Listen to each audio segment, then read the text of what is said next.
Julián Inza, es presidente de Albalia Interactiva y de AdTrust.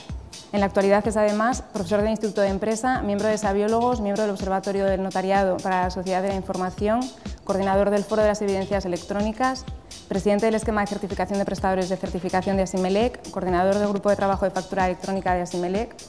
Ha sido también director general de Camerfirma, director gerente de FESTE, vicepresidente senior de MobiPay Internacional, presidente de AECODI y director de Estrategia Tecnológica en Banesto.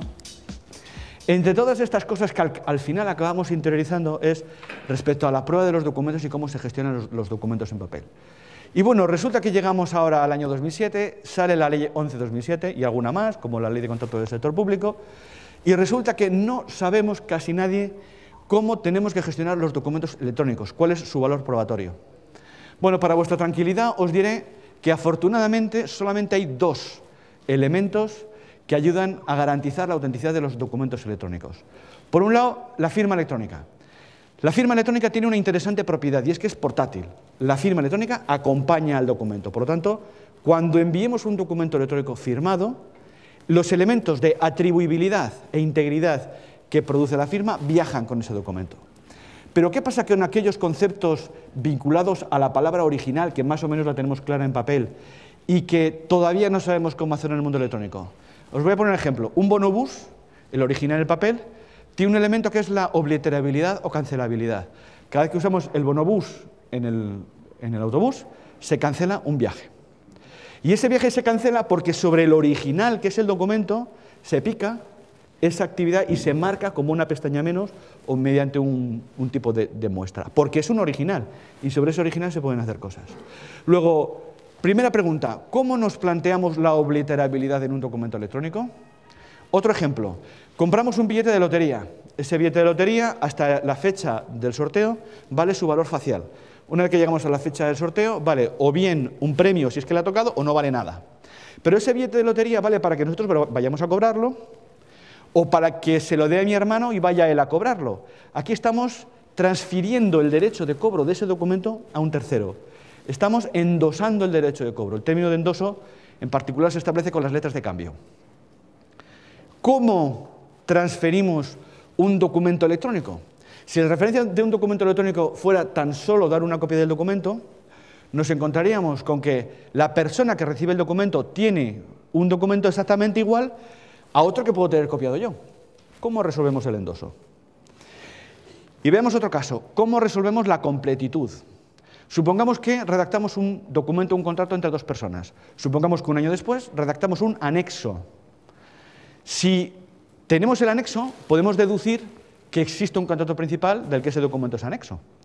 Pero si tenemos el documento principal y no tenemos el anexo, pues podríamos no saber que existe el anexo.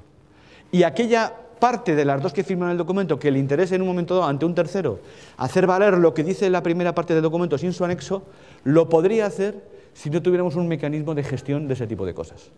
En el mundo físico eso se ha resuelto con los registros. Los registros anotan, por ejemplo, en el caso de los registradores mercantiles, las empresas, los apoderados, los nombramientos y los ceses.